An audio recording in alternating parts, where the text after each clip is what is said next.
The next section here in the IPCC synthesis report from 2023 is on the near-term responses in a changing climate. So looking at the timing and urgency of climate action, deep, rapid and sustained mitigation and accelerated implementation of adaptation reduces the risks of climate change for humans and ecosystems. In model pathways that limit warming to 1.5 degrees C with greater than 50% probability with no or limited overshoot, and in those that limit warming to 2 degrees C with greater than 67% probability and assume immediate action, global greenhouse gas emissions are projected to peak in the early 2020s, followed by rapid and deep reductions. Well, that's what needs to happen.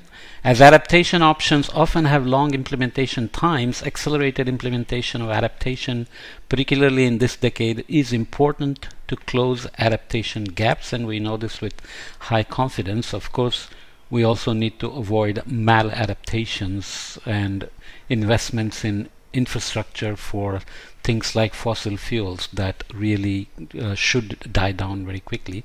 In the transitions towards net zero CO2 will have different pace across different sectors. Seems obvious, yet we have to keep an eye on it to make sure that everybody is following the timelines. CO2 emissions from the electricity and fossil fuel industry sector and land use change generally reach net zero earlier than other sectors. So the writing is on the wall for electricity and fossil fuel and land use change, but steel, cement and so on are still not there yet in terms of the processes, energy use, etc. Right? Percentage reduction in CO2 emissions relative to 2015. Sectoral emissions in pathways that limit warming to 1.5 degrees C. So these are pathways for 2 degrees C reach net zero somewhere later. So starting with these by 2050, we have to hit net zero. So here is halfway to net zero, and we are looking at CO2 and non-CO2, but also sectors. So transport, industry and buildings versus energy supply. So electricity and fossil fuel. This includes decarbonized electricity supply or essentially renewables plus whatever other decarbonization methods are used. So land use has to hit zero here, including halting deforestation by about 2042 or so. And here is minus 100%, so net zero, this is halfway, and you can see the timelines as to when we have to hit them. It's about 2030 here, and 2020s here, 2030 here, and then by 2042 you are zero, and energy supply has to head towards net zero, below net zero in fact by 2050, but transportation, industry and buildings will hang around, and non-CO2 emissions are not even included in these. Greenhouse gas emissions by sector at the time of net zero CO2 compared to 2019, again looking at greenhouse gas emissions in gigaton CO2 equivalent per year now, and looking at net zero. Here we are looking at non-CO2 emissions in sectors in terms of transport, industry and building, energy supply including electricity, that include decarbonized electricity as well, land use change and forestry. And you have the key that we have looked at before in terms of how we get there, pathways consistent with limiting warming to 1.5 degrees C or 2 degrees C by 2100 with the appropriate probabilities, various implementation methods. So these IMPGS, IMP negative, so high reliance on net negative emissions here. IMP LD, these are the different pathways, high reliance on efficient resource use. IMP, so these are the different pathways here, so you can see these. And IMPSP focus on sustainable development, and IMP focus on renewables. Depending on which is getting emphasized, you allow for high overshoot here. For example, relying on negative emissions essentially is a technological promise that has a potential for high overshoot. So here are the 2019 comparisons. So net zero here in terms of sinks and sources and where they have to balance. So you are looking at the color codes here, and these are the non-CO2 that add on top and delay the timelines when we focus only on CO2 for net zero. These are the different ways to achieve net zero CO2. So I'm not going into the details here, but you can see that they have various levels of non-CO2 emissions and various pathways in terms of what is the pathway, whether it's focused on sustainable development, efficient resource use, negative emissions, or focus on renewables, and so on. Benefits of strengthening near-term action: accelerated implementation of adaptation will improve well-being by reducing losses and damages, especially for vulnerable populations. So these you can think of as co-benefits as well. Deep, rapid, and sustained mitigation actions would reduce future adaptation costs and losses and damages, enhance sustainable development co-benefits, avoid locking in emissions resources, and reduce stranded assets and irreversible climate changes. These near-term actions involve higher upfront investments and disruptive changes, which can be moderated by a range of enabling conditions and removal or reduction of barriers to feasibility like finance, knowledge gaps, policies, etc. So obviously this is a plan of action, and co-benefits also include how emissions evolve. If you do rapid transitions, then actually emissions are lower in the longer run. I have a podcast on that elsewhere in terms of embedded emissions in adaptation and mitigation to hit the transitions towards net zero and decarbonization. There is a rapidly narrowing window of opportunity to enable climate resilient development. So these are stylized pathways here, looking at the conditions that enable individual and collective actions, involve various things, essentially circling around governments, feedback to social society and private sector, inclusive governance, diverse knowledge and values, finance and innovation, integration across sectors and timescales, ecosystem stewardship, synergies between climate and development actions, they are not always guaranteed, behavioral change supported by policy, infrastructure, and socio-cultural factors. Behavioral changes are probably going to be much more difficult than changes in governance, etc. Conditions that constrain individual and collective actions, which include poverty, inequity, injustice, economic, institutional, social, and capacity barriers, siloed responses, lack of finance and barriers to finance and technology. Technology transfer could be a big issue in terms of transitioning out of HFCs for air conditioning, for example, or transitioning to battery storage, electric vehicles, etc.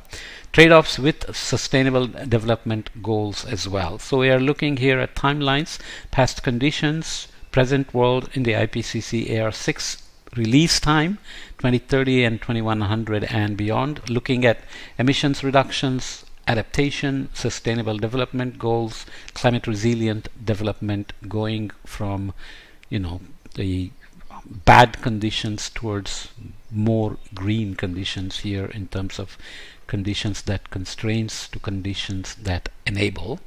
And you are looking at present, early action enabling conditions create future opportunities for resilient development in this nice trajectory here, warming limited to below 1.5 degrees C. Opportunities missed would take us here with outcomes characterizing development pathways stylized as here. So from past conditions to present, we are here. Where do we end up? So past conditions, emissions, climate change, and development have increased. Warming and development gaps persist even as of now.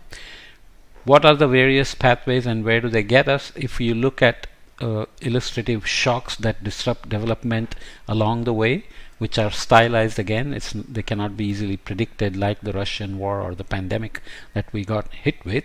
And if you look at prospects for climate resilient development, which will be further limited if global warming exceeds 1.5 degrees C and if progress towards sustainable development goals is inadequate along the way.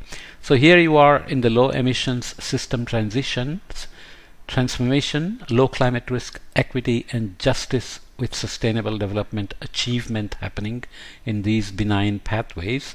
Whereas if you head down here from the current period in these pathways, you have high emissions, entrenched systems, adaptation limits, maladaptation as well, increasing climate risks, reduced options for development, and ecosystem degradation. Okay. Near-term risks: many changes in climate systems, including extreme events, will become larger in the near term with increasing global warming, which we know with high confidence. Multiple climatic and non-climatic risks will interact and resulting in increased compounding and cascading impacts becoming more difficult to manage, which also we know with high confidence. Losses and damages will increase with increasing global warming, very high confidence, while strongly concentrated among the poorest vulnerable populations, which is already known with high confidence. Continuing with current unsustainable development patterns and would increase exposure and vulnerability of ecosystems and people to climate hazards, which again we have a high confidence in claiming. Let's look at some principal hazards and associated risks expected in the near term, even with 1.5 degrees C warming being reached. Forget about the overshoot, etc. Increased intensity and frequency of hot extremes and dangerous heat humidity conditions with increased human mortality, morbidity, and labor productivity loss, which is known with high confidence, is addressed in these various sections of the working group reports and summaries for policymakers. Increasing frequency of marine heat waves will increase risks of biodiversity loss in the oceans, including from mass mortality events, which we know with high confidence. Near-term risks of biodiversity loss are moderate to high in forest ecosystems. We know this with medium confidence, and kelp and seagrass ecosystems high to very high confidence, and are high to very high in Arctic sea ice and terrestrial ecosystems with high confidence, and warm water coral reefs again with high confidence, but very high confidence. But of course we know that there are many details, such as some corals responding with genetic adaptation abilities and symbiont algae connection responses, which are not genetic, maybe some kind of a phenotypic response.